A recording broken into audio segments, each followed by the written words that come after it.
Boa noite. Paris, 7 de janeiro de 2015.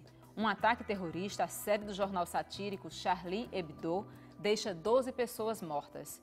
Entre as vítimas, principalmente jornalistas e cartunistas. Os assassinos, 2 irmãos muçulmanos que se sentiam ofendidos com as charges publicadas pelo jornal satirizando o profeta Maomé e a religião islâmica. Uma tragédia que chocou o mundo e que reacendeu o debate sobre a questão da liberdade de expressão. Seria esse um direito incondicional, irrestrito e ilimitado? A liberdade de pensar e se expressar deve ou não vir acompanhada de limites a conteúdos que disseminem a intolerância, o racismo, a discriminação e outros tipos de violência contra seres humanos? Afinal, deve ou não haver condicionantes legais e sociais para o exercício da liberdade de expressão? Isso é o que vamos discutir a partir de agora no Opinião Pernambuco. Para esse debate, convidamos Gustavo Ferreira Santos, que é professor da Faculdade de Direito do Recife. Também está conosco Juliano Domingues, que é coordenador do curso de jornalismo da Universidade Católica de Pernambuco.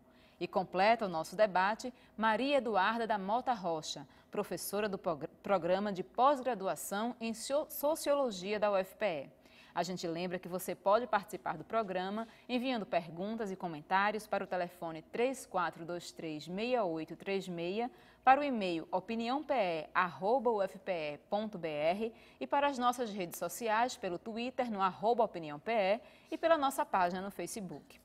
Olá, muito boa noite, sejam bem-vindos.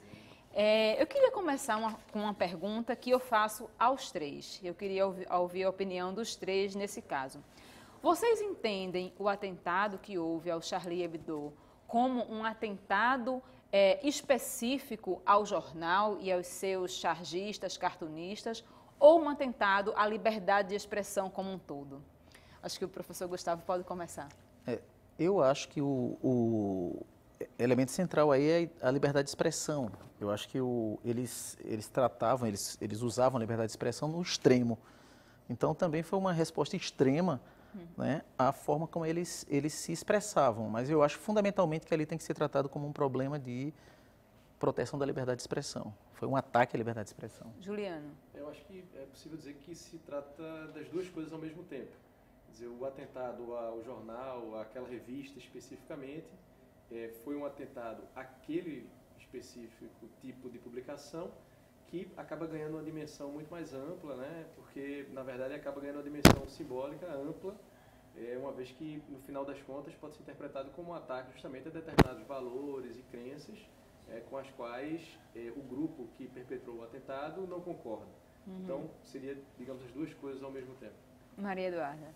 De minha parte, eu acho que tem um problema da liberdade de expressão, mas como representativa de todo um ideário, né? Um ideário ocidental, iluminista, que na verdade se choca com o fundamentalismo de qualquer ordem, e especialmente o fundamentalismo islâmico, pelas condições em que a França se encontra hoje, né? Um contexto de crise muito aguda. Do ponto de vista cultural, é uma sociedade em que os muçulmanos não foram absorvidos como outras etnias e filiações religiosas foram. Então, na verdade, se a gente for pensar, é um processo que foi se acirrando ao longo do século XX e com a formação de posições antagônicas em relação à questão do Oriente Médio. E que, nesse caso específico, vai atacar justamente aquilo que se sabe desde o Iluminismo, que era um valor, um pilar fundamental da civilização francesa. Professor Gustavo, agora eu queria uma contribuição sua como representante da área do direito. Primeiro, a gente sabe que a liberdade de expressão está no rol dos direitos fundamentais. E aí eu queria perguntá-lo, por que a liberdade de expressão está no rol dos direitos fundamentais e que o senhor explicasse o que é um direito fundamental do ponto de vista jurídico? Direitos fundamentais são direitos que a sociedade entendeu importantes demais, sejam direitos individuais, coletivos, sociais, e que dá uma proteção especial. Que proteção especial é essa? Colocar na Constituição, que tem suas proteções, e ter proteções específicas, judiciais. A liberdade de expressão faz parte do primeiro rol de direitos fundamentais. Faz parte das liberdades pessoais, como liberdade de locomoção, liberdade de culto, né? É talvez uma das mais importantes liberdades na formação do Estado moderno, da democracia constitucional como a gente conhece, né, tem uma ligação íntima com democracia, né, com a ideia ocidental de democracia. Professora Maria Eduarda, explique melhor a ligação da liberdade de expressão com a democracia. Que ligação é essa? Por que a liberdade de expressão é tão importante para o Estado democrático de direito? Porque, na verdade, se a gente for pensar do ponto de vista desse ideário iluminista ocidental a que eu me referi, as primeiras liberdades que são conquistadas, que são resultantes, inclusive, como uma consequência muito imediata da própria Revolução Francesa, são as liberdades civis, são os direitos civis. Então, o direito de reunião, o direito de participação política, o direito à livre expressão fazem parte de uma espécie de patamar muito fundamental de uma condição cidadã. Quer dizer, a partir daí você pode ter direitos sociais, uma série de outros direitos podem se erigir a partir dessa condição fundamental. É claro que isso tem a ver com o contexto em que a própria Revolução Francesa se deu, né? E como isso, eu estou pensando no caso da França especificamente por causa do Charlie Hebdo. Né? Então, se a gente for pensar a reforma da sociedade francesa, a reforma da sociedade burguesa, segundo o ideário burguês, vai no sentido da implementação desses direitos, mesmo que depois eles tenham tido um imperador, enfim, esse processo foi muito conturbado, cheio de idas e vindas, mas isso fica como um legado inalienável do cidadão, de certa maneira, da condição cidadã, tal como ela é entendida na França. Juliano, uma discussão muito ampla nessa questão da liberdade de expressão é se deve ser um direito positivo ou negativo, ou seja, qual seria o papel do Estado para garantir ao cidadão esse direito. O Estado deve intervir, deve criar regras, deve impor regulação, ou, segundo o liberalismo, o mercado se autorregularia e a liberdade de expressão seria uma coisa que nasceria da própria democracia em si, digamos assim. Do seu ponto de vista, qual deve ser o papel do Estado para garantir ao cidadão o direito à liberdade de expressão? Acho que é importante ressaltar que esse Estado que desempenha o papel de regulador, ou seja, aquele ator fundamental que estabelece as regras de exploração de determinado tipo de serviço, como, por exemplo, sobretudo, no caso, a radiodifusão, uma vez que se trata de um bem finito, ilimitado espectro eletromagnético, e daí a necessidade do Estado atuar, é uma herança do próprio liberalismo. Ou seja, não há liberalismo sem o papel desse Estado regulador.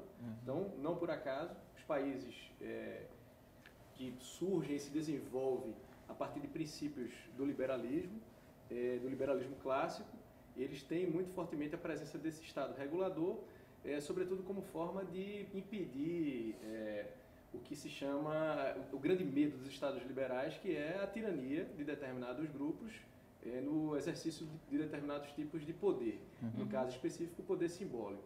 Então, daí a necessidade do Estado estar presente para que possa garantir o exercício da liberdade de expressão.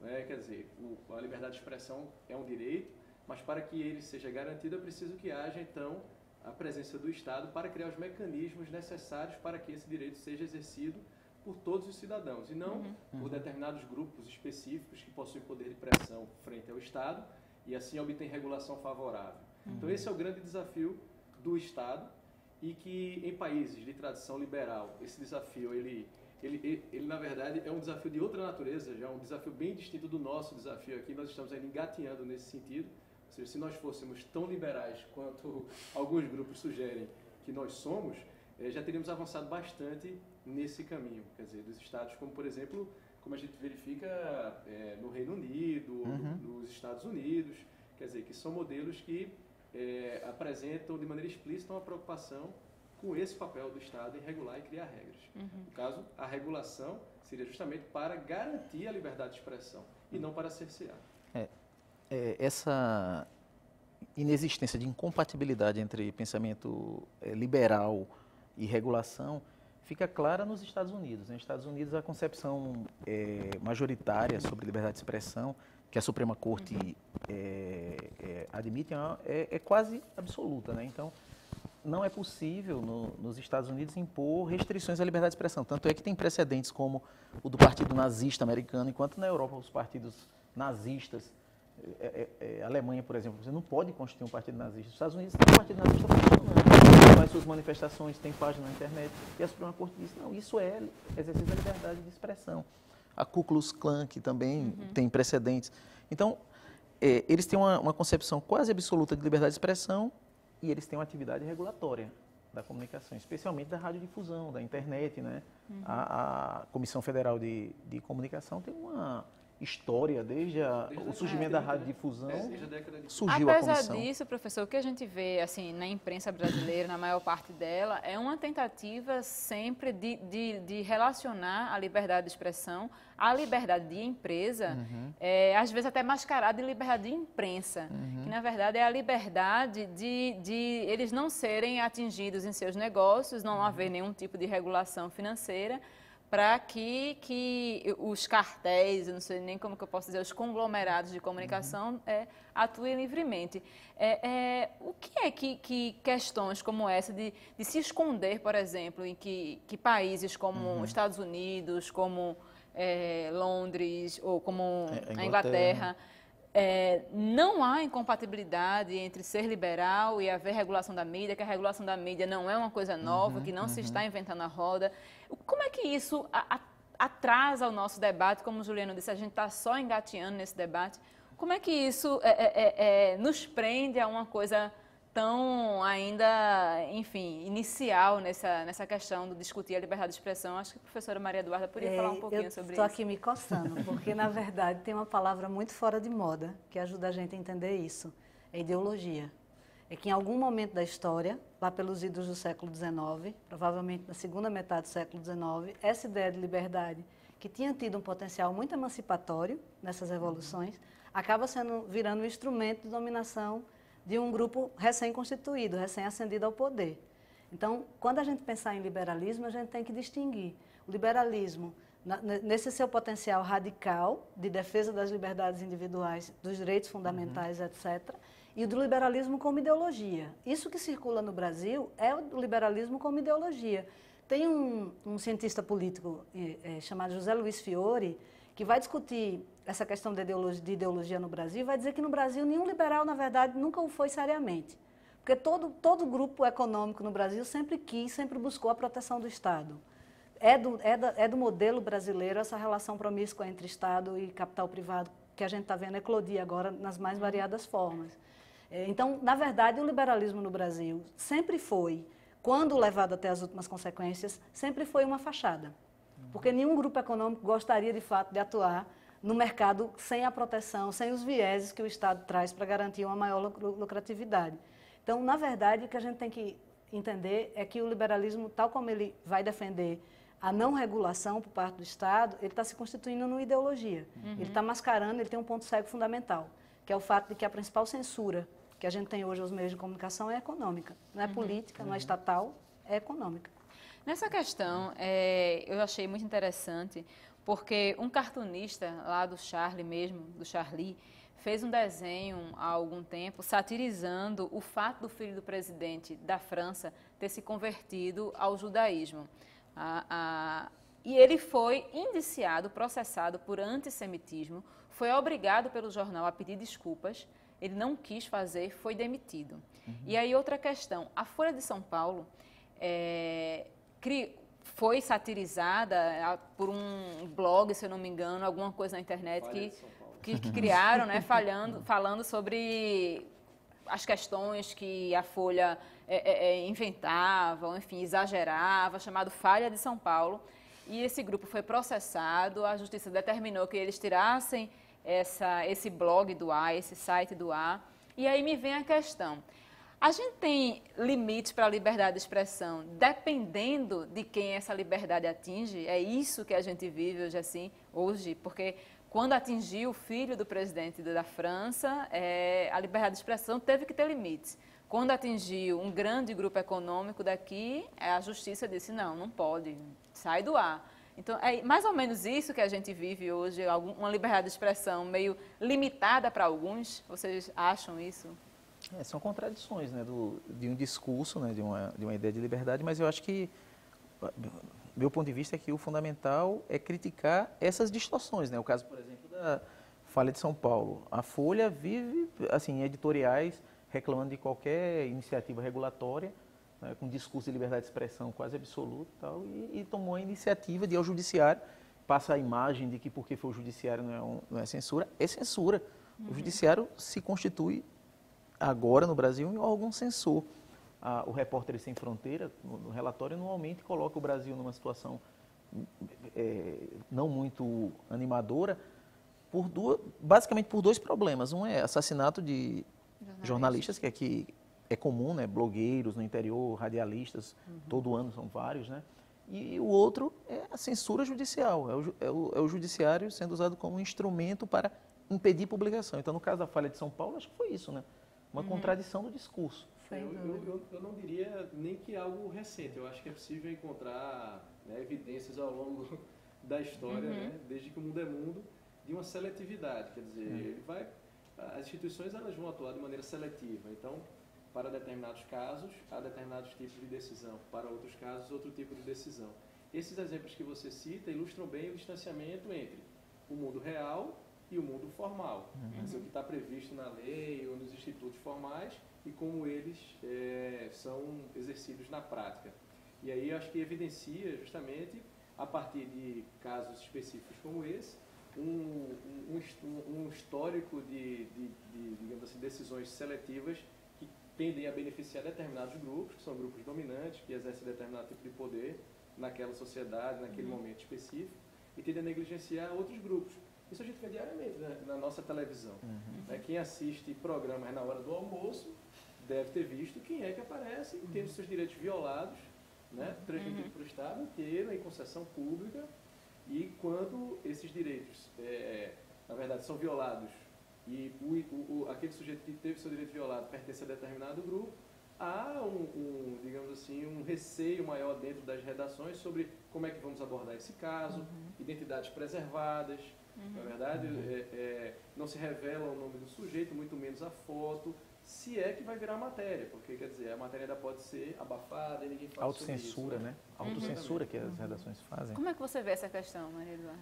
Na verdade, dizem, eu não sei se é verdade, Gustavo pode falar muito melhor do que eu, mas dizem que no Brasil há uma preferência por formulações ambíguas do ponto de vista da lei, que é para fazer com que a lei seja maleável a esse tipo de pressão econômica. Então, você coloca as coisas de uma forma que, dependendo de quem estica para um lado ou para o outro, as coisas se decidem sempre em favor daqueles grupos que têm maior poder de pressão política e econômica. Isso é muito da tradição brasileira, né? da sociabilidade brasileira. Eu vou pedir um minutinho a vocês, vou fazer um rápido intervalo, a gente volta daqui a pouco. A gente lembra que você pode participar do programa enviando perguntas, comentários, sugestões para o telefone 3423-6836, para o e-mail opiniãope@ufpe.br e para as nossas redes sociais, Twitter no @opiniãope e pela nossa página no Facebook. Não saia daí, a gente volta já.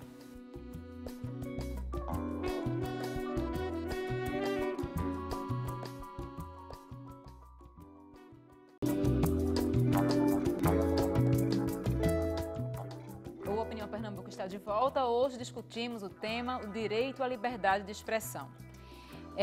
Como a gente estava conversando no último bloco, eu queria saber de vocês com relação ainda ao Charlie. Vocês acreditam que, por ter um posicionamento privilegiado, por ter um jornal é diferente de uma pessoa que fala alguma coisa no seu Facebook, que tem uma rede de amigos que ele alcança, pequena e restrita. Um jornal é diferente de uma pessoa que vai num auditório e expressa ali a sua ideia. Vocês acreditam que um veículo, por ter um posicionamento privilegiado como disseminador de ideias, como propagador de informação, eles precisam ter um posicionamento mais responsável com relação ao direito à liberdade de expressão? O que é que o senhor acha, professor? Não, eu acho que, do ponto de vista ético, está correta a reflexão, mas eu acho que não há como você impor juridicamente limites, né, nessa expressão deles. Eu acho que é possível, a posteriori, por exemplo, uma punição, que seja uma ação, por exemplo, de indenização de alguém ofendido e tal. Mas eu acho que, do ponto de vista ético, você está completamente correta. Pronto, eu acho que do ponto de vista jurídico, eu vou fazer a pergunta-chave desse programa, que eu ainda não fiz. Vocês são a favor que haja ou não limites legais e sociais para o exercício da liberdade de expressão, principalmente em veículos de comunicação? O que é que o senhor... Veja, liberdade de expressão é uma liberdade constitucional, ou seja, um direito fundamental, e como os outros direitos fundamentais, não é uma liberdade absoluta. Não há liberdade absoluta, né? Liberdade de locomoção Sim. é uma liberdade importantíssima para a gente, mas eu não posso sair daqui para o lado que eu quiser na avenida, na verdade. Eu tenho regras que eu... Então, liberdade de expressão também está submetida a determinadas regras. O problema é que nossa Constituição, problema não, uma coisa boa, né? Tem regra específica dizendo que é vedada a censura. Então, a gente não tem como na maior parte dos estados ocidentais, não tem como você fazer censura prévia. Mas a responsabilidade, as liberdades na Constituição estão ligadas a responsabilidades, né? Você é responsável pelo que você faz no exercício dessa liberdade. Então, a posteriori é possível a punição. Eu acho, inclusive, que esse jornal tem ações judiciais, inclusive perdidas no judiciário. Então, a liberdade de expressão não é absoluta, mas também isso não justifica a censura. Uma coisa que se discutiu muito, se chamou muita atenção nesse caso do Charlie Hebdo foi a questão da regulação do discurso do ódio. Sim. Desde a Segunda Guerra Mundial isso é um problema, desde o nazismo. Por quê? Porque a palavra pode ser utilizada para insuflar contra minorias, contra grupos étnicos específicos e tal, e criar um ódio que pode gerar violência. Então, é uma das limitações à liberdade de expressão que você vai encontrar nos documentos, por exemplo, das organizações internacionais, da ONU, da Comissão Interamericana de Direitos Humanos, que pode-se punir o discurso do ódio, mas a grande discussão é, e o que é o discurso do ódio? Não é? A gente muitas vezes se incomoda com determinado discurso e acha que só por isso ele produz ódio, né? Eu vi poucas charges do jornal, mas não me parece que seja um instrumento de discurso do ódio. É um discurso incômodo, né? Incomoda, especialmente porque se dirige a um grupo que não quer que a imagem de Maomé seja retratada, seja desenhada, quanto mais com aquelas coisas ofensivas. Mas é meramente um discurso, me parece, incômodo, não é o discurso do ódio. O discurso do ódio, eu acho que é aquele que tem um potencial de gerar uma violência contra aquele determinado grupo. Por exemplo, um que pode levar a um genocídio. Isso, se pode usar a palavra para isso, não é verdade? Com relação à discussão, me referindo mais especificamente à discussão ética, né, no caso específico de jornalistas, existe uma expressão que está prevista em todos os manuais de ética no jornalismo, que é a responsabilidade social do jornalista. Então, sem dúvida alguma, quer dizer, assim como as demais profissões possuem, né, normas específicas para aquela atividade, então isso é bastante ressaltado na formação, do processo de formação desse jornalista, ou seja, chamar a atenção desse futuro profissional, ainda estudante, para as consequências dos seus atos. Então, isso sobretudo porque, uma vez dentro de um jornal, de uma TV ou de um rádio, ele não só possui esse potencial de falar para muitas pessoas, né, por se tratar de um meio de comunicação de massa, mas também o seu discurso ele vem carregado de uma legitimidade, ou seja, de uma aceitação social muito grande. Uma suposição de verdade, né? Pois é, que do ponto de vista social legitima aquele discurso. Então, daí a necessidade, e aí assim, obviamente que qualquer cidadão deve estar atento ao seu comportamento e aquilo que ele diz, até porque ele pode sofrer as consequências legais e jurídicas. No caso específico do jornalista, esse é um ponto que deve ser ressaltado no processo de construção desse jornalista, justamente por se tratar de um ato impensado ou até um ato pensado, como, por exemplo, esse que se trata de uma linha editorial daquela publicação, a preocupação com as consequências que esse ato pode trazer, não só para si, ou seja, no caso específico, 12 jornalistas foram mortos, mas também uma onda de ódio que pode desencadear, o que pode ser visto como uma simples publicação, mas que era algo, assim, aparentemente previsível. Quer dizer, se sabia que mais cedo ou mais tarde isso iria acontecer, era comentado, não é? Havia distribuição de procurado de determinados integrantes do jornal.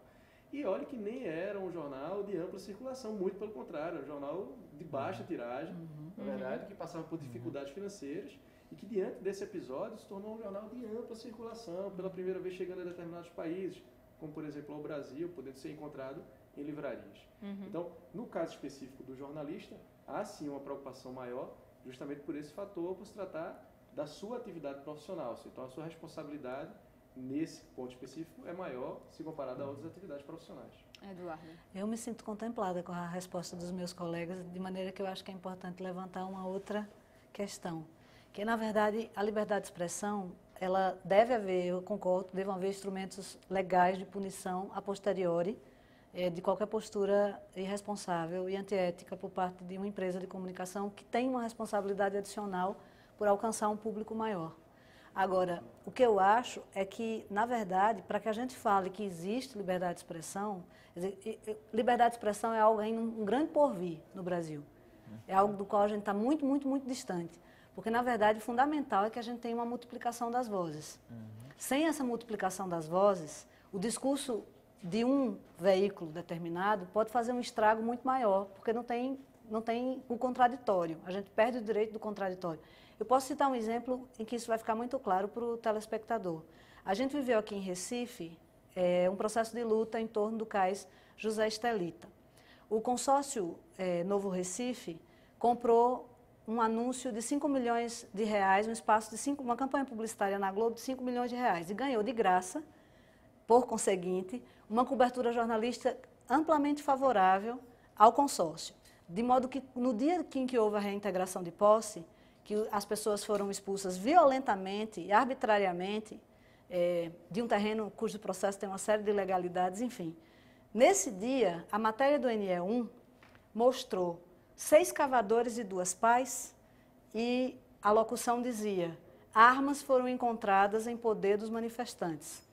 Eram os instrumentos que o pessoal utilizava para construir a horta comunitária. Cavador e pá. Isso foi apresentado como arma. Ora, do ponto de vista legal, qual é a possibilidade de você contestar um fato desse? Alguém pode dizer, de fato, é um negócio de ferro, alguém pega aquilo ali e bate na cabeça do outro. Isso pode ser uma arma.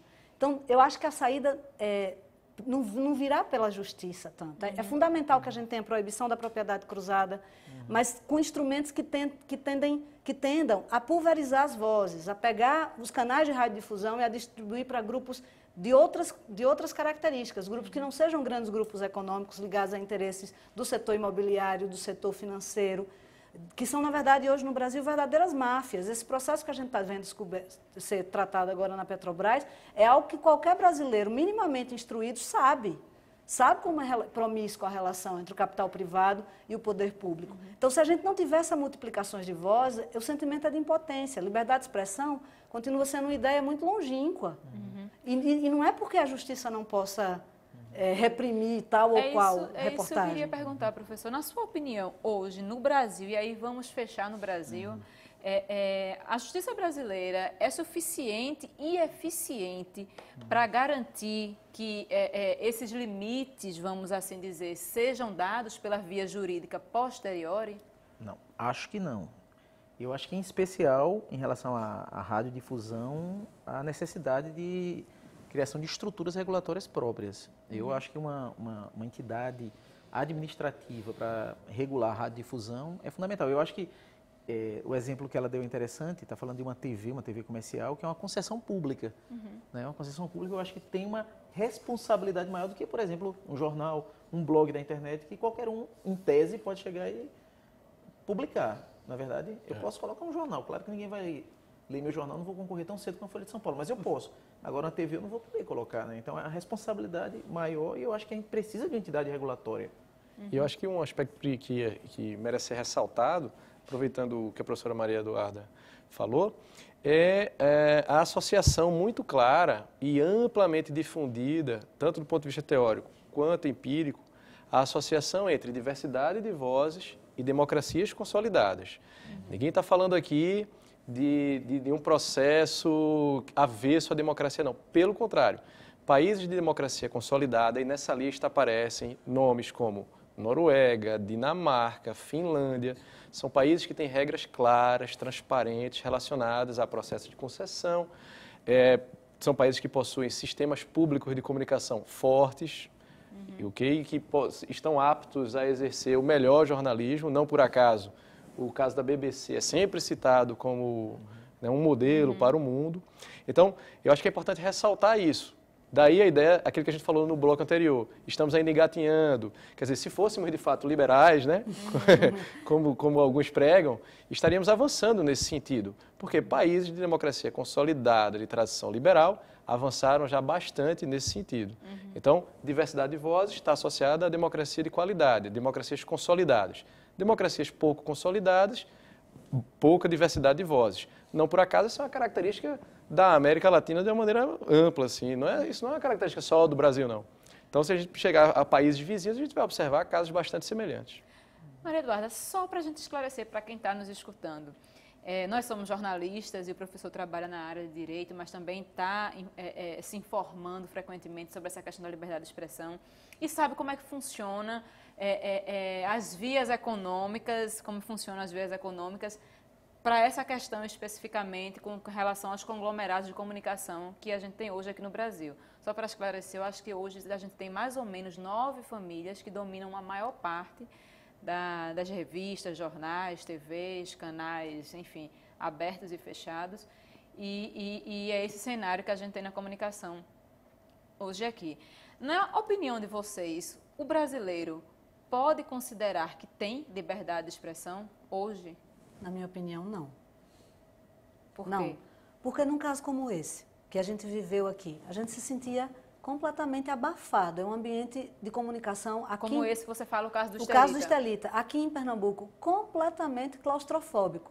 Você tem um sistema JC de comunicação que é investidor do Consórcio Novo Recife, é participante do Consórcio Novo Recife. Você tem a Globo, que foi comprada por causa desse anúncio e também por afinidades outras, porque não é de agora que esses vínculos se estabelecem, né? E a gente brincava na época que era mais fácil fazer o Estelita sair no Al Jazeera do que sair no JC. Porque através... E saiu mesmo, né? Saiu no Al Jazeera. Começou pela Al Jazeera, foi para a TV francesa, alemã, americana. Jornais do mundo todo noticiaram o Estelita. A cobertura nacional veio e, finalmente, quando a imprensa local não tinha mais o que fazer, resolveu retratar por um viés claramente negativo. Né? Então, assim... Isso foi sentido de uma forma muito na pele. Por que foi do Al Jazeera? Porque a Al Jazeera não tem interesse, não tá vinculado ao capital imobiliário especulativo da cidade do Recife. Daí a necessidade de diversidade de vozes. Daí a necessidade de diversidade Porque se um não E aí dá, uma o pergunta outro polêmica. vai dar, né? As pessoas podem perguntar, mas não tem a internet? As pessoas não podem falar o que quiserem no seu Facebook? Não podem criar blogs? Por que isso ainda não significa liberdade de expressão total, Juliana? Isso é altamente questionável, né? Já há estudos, evidências que demonstram, por meio de técnicas de mensuração, de oligopolização de mercado, que o mito da democratização da comunicação na internet é um fato. Por quê? Porque os grandes produtores de conteúdo, que distribuem conteúdo ao redor do mundo, são poucos. Então, as versões sobre a realidade, elas saem basicamente das mesmas fontes de informação. Então, por se tratar de uma estratégia de mercado mesmo. Então, assim, acho que é importante ressaltar isso. Como se trata de um meio guiado pelo mercado, é natural, e isso está também na raiz da gênese e evolução da radiodifusão no Brasil e em países vizinhos. Por se tratar de algo que surge através do interesse do mercado, é natural que esse interesse seja muito mais guiado pelos interesses das empresas ligadas ao empreendimento do que ao chamado interesse público. Isso é natural, daí a necessidade da presença do Estado, daí a necessidade de um sistema público de comunicação forte. Então, países de democracia consolidada entendem essa preocupação e, assim, com governantes imbuídos do espírito republicano, criam regras voltadas para o bem comum, pensando nos seus filhos e netos, pensando que determinados grupos empresariais, seja lá de qual área for, seja de mídia, da construção civil, ele não, num sistema democrático, de democracia representativa, ele não pode ter maior poder do que os governantes eleitos. Se nós vivemos numa democracia, quem tem que decidir o que vai acontecer na nossa vida são nossos governantes eleitos e sob pressão do cidadão que elege ele, não dos grupos que o financiam. Eu queria ouvir o senhor, professor. O senhor acha que nós temos liberdade de expressão? Eu acho que ela é comprometida em especial, eu considero, por falta de uma atividade regulatória permanente, administrativa. Eu acho que deixar tudo para, em um segundo momento, o judiciário resolver, eu acho que não é suficiente. E o professor Juliano chamou a atenção, né? Fala de exemplo de democracias consolidadas, todas têm alguma entidade regulatória de comunicação. Se você pegar na Europa, os países mais problemáticos são países que têm uma regulação fraca, uma legislação não tão bem estruturada. Por exemplo, Itália tem problemas da democracia italiana decorrentes também de problemas da comunicação. Bulgária, tem outros, assim, as democracias centrais todas têm regulação já antiga e funcionando a contento. No caso do leste europeu, ele segue mais ou menos uma lógica que a gente identifica também na América Latina, né? Assim, democracias recentes, ainda em processo de consolidação, bastante frágeis, sofrem mais ou menos desse mesmo problema. Vou pedir mais um tempinho para vocês, a gente precisa fazer mais um intervalo. Volto a lembrar vocês que vocês podem participar do programa enviando perguntas e comentários para o telefone 3423-6836, para o e-mail opiniãope@ufpe.br, para o nosso Twitter, @opiniãope, e também para a nossa página no Facebook. Não saia daí, a gente volta daqui a pouco.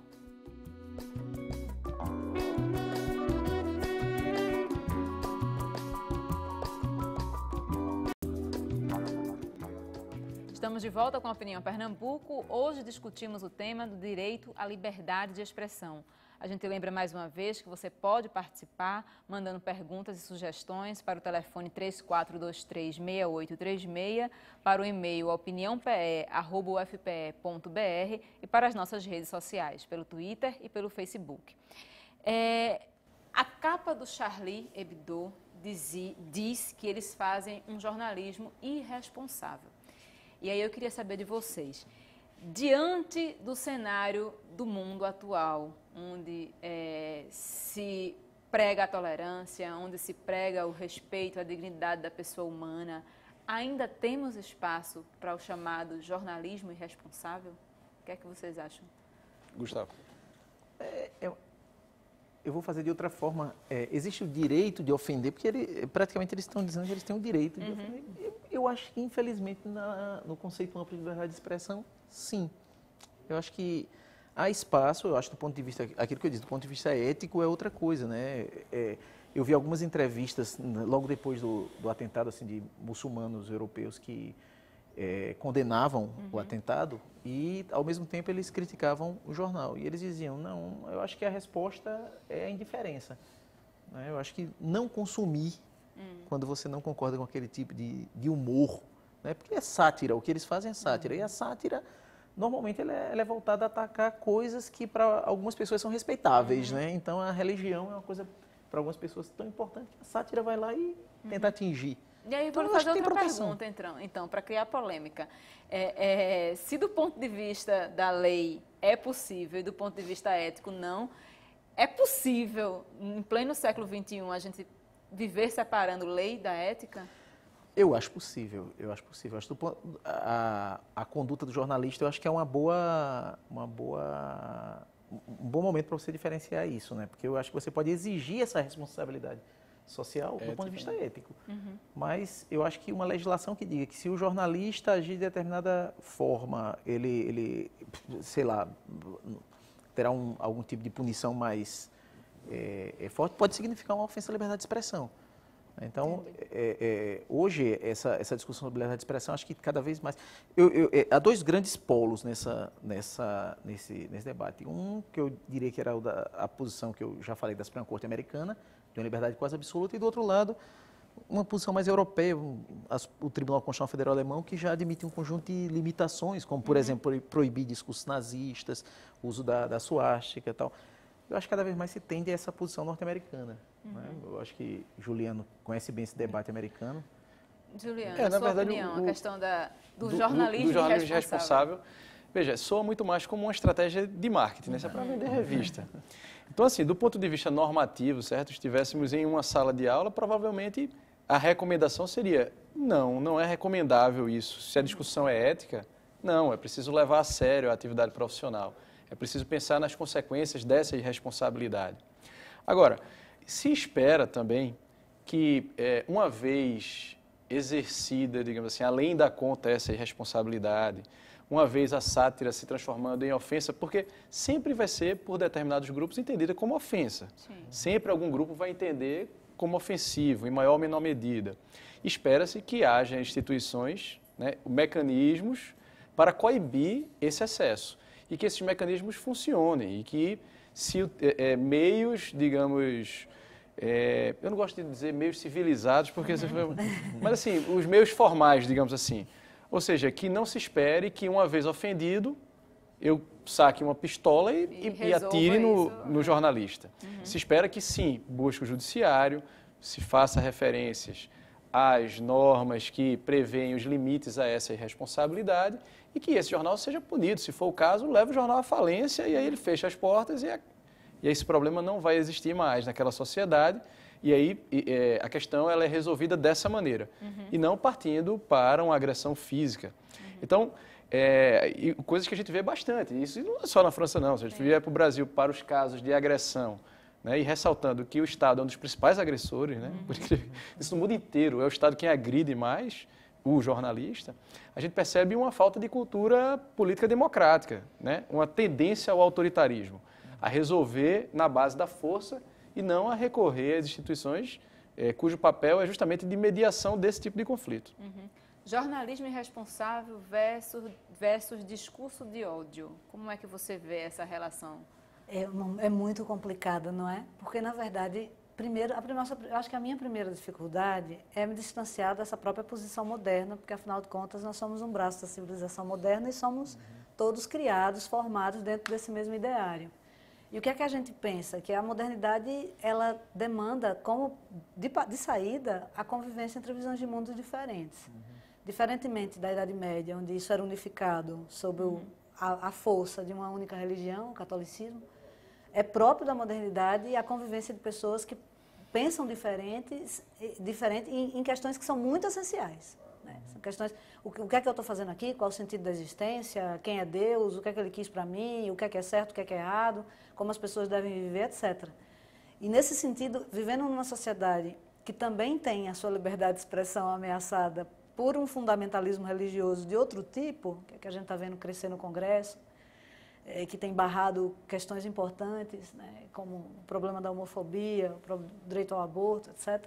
Então, vivendo numa sociedade em que o fundamentalismo religioso também pode vir a ser uma ameaça, eu tendo a defender que o Charlie Hebdo tem direito à sua própria responsabilidade. Dizer isso não significa dizer que não haja preconceito também da outra parte. Porque apesar de ter tido uma charge sobre judeu, a gente sabe que na França hoje o grande problema é ser muçulmano. Né? Então, há também preconceito por trás de muitas dessas charges. Assim. Elas não são simplesmente um exercício de tolerância e de boa convivência. Muitas vezes são um ataque frontal àquilo que se sabe ser uma crença fundamental daquele grupo social.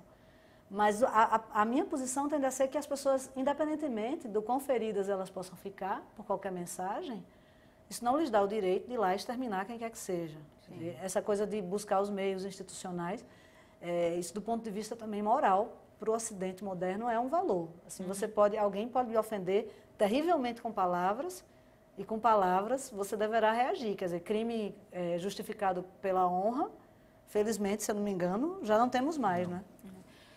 Gustavo, como conciliar? A gente está falando muito aqui que sempre algum grupo vai se sentir ofendido, porque há grupos que consideram tal religião como a melhor, outros consideram outra. Como conciliar conflitos de interesses e liberdade de expressão?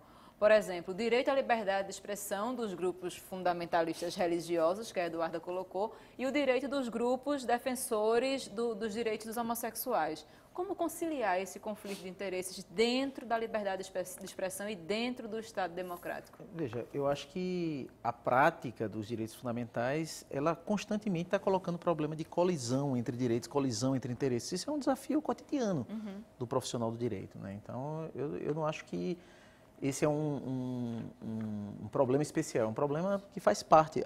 O catálogo de direitos fundamentais é formado por um conjunto de direitos que representam determinados interesses, determinadas lutas, né, em determinado momento, e que, em algumas vezes, são colidentes. As proteções de direitos em torno da privacidade, da intimidade, esses direitos vivem colidindo com liberdade de expressão, com liberdade de imprensa e tal. E ao profissional do direito, né, em especial a quem vai dar a última palavra diante do problema que vai ser o judiciário, isso é um desafio que ele não pode ver como uma coisa estranha, é o seu cotidiano. Juliano, a gente está quase finalizando, eu queria saber sua opinião como jornalista. Como a mídia, como é que você considera que a mídia se apropriou desse debate? E aí eu falo em relação ao Charlie Hebdo em particular. Eu tive lendo algumas matérias sobre o assunto e para mim fica claro que em todos os textos eles tentam relacionar qualquer tipo de limite à censura. Eles colocam assim, fulaninho do país de tal, que lá tem censura, ele acha que o jornal passou do ponto, fulaninho do país tal. Então, assim, todo mundo que teve algum pé atrás com a sátira que foi feita no Charlie Hebdo, a imprensa brasileira coloca como sendo, ele tem um pé atrás, mas porque no país dele ele pratica censura. Eu queria saber, como é que você acha que a imprensa se apropriou desse debate? De uma forma que contribuiu para a gente discutir, como eu acho que está discutindo hoje aqui, esses vários meandros da liberdade de expressão, como isso é importante para a sociedade. Enfim, vou deixar você falar. Como é que você acha que a mídia se apropriou disso? Eu não diria que houve, pelo menos aquilo que eu pude acompanhar, não diria que houve uma cobertura homogênea, né? Eu acho que, naturalmente, a depender do perfil daquela publicação, houve um aprofundamento maior com relação a questões mais complexas, né? Sobretudo a questão étnica. Principalmente das coberturas mais, como você diz, dos maiores, dos mais... Por exemplo, eu tive muita curiosidade de acompanhar a cobertura internacional, então eu acho que foi um momento curioso, inclusive, de determinados veículos, como por exemplo a CNN, apontar a tentativa de determinados líderes políticos de se aproveitar daquele momento e dizer o seguinte, olha, estava lá fulano de tal naquela caminhada, mas lá no país dele tem tantos jornalistas presos por motivos semelhantes, estava lá fulano de tal e assim lá a mesma coisa. Então, assim, houve também um momento, eu acho, assim, de reflexão da própria mídia sobre os seus atos. Eu acho que isso foi possível perceber em algumas publicações, enquanto que outras se restringiram ao debate superficial, né? A defesa, quer dizer, utilizaram o episódio como pretexto para defender o que a professora Maria Eduarda ressaltou aqui da sua ideologia liberal. Então, quer dizer, a necessidade de não se ter regras, de que é isso mesmo, e estamos na guerra de civilizações do Ocidente contra o Oriente, e há inimigos, há bonzinhos e há os maus na história, né? Então, assim, acho que de uma maneira geral a cobertura foi muito heterogênea, mas eu acho que trouxe como...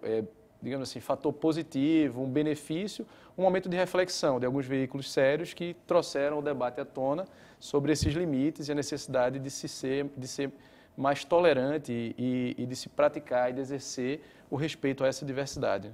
Você concorda, Eduardo? Concordo. Eu acho que, para fechar, a gente volta para o mesmo ponto, sem querer ser monocórdica, mas o problema da ideologia.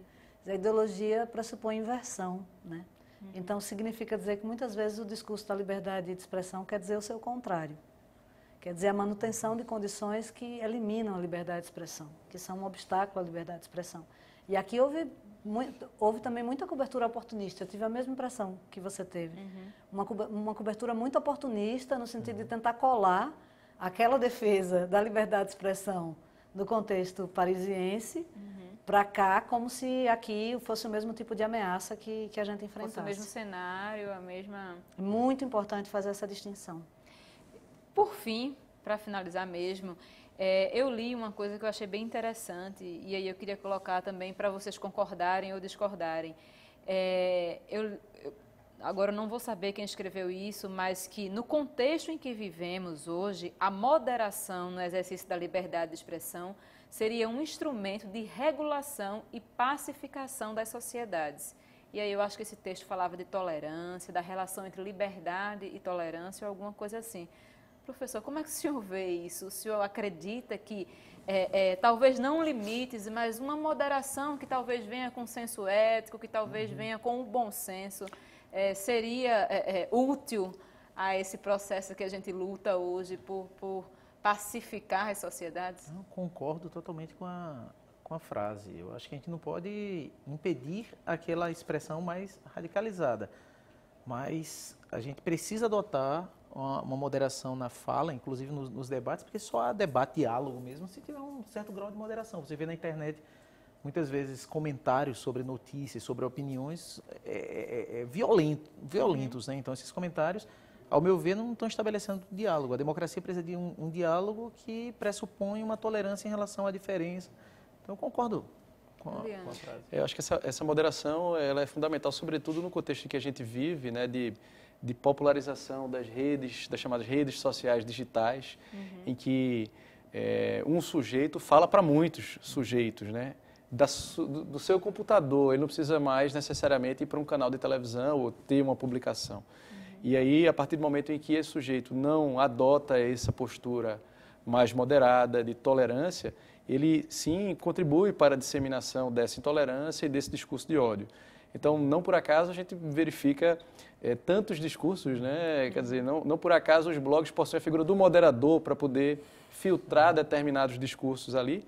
E assim, curiosamente, discursos intolerantes, eles ganham uma visibilidade imensa na internet que fazem, inclusive, com que colunistas de jornais, a gente tem acompanhado, agora já vai mais um recente do jornal O Globo, colunistas de jornais adotem essa postura, né, que tende à intolerância, ou pode ser visto como intolerância, e assim tem uma visibilidade tremenda, as pessoas compartilham, tantos que gostam, quantos que não gostam, e isso dá visibilidade para o sujeito.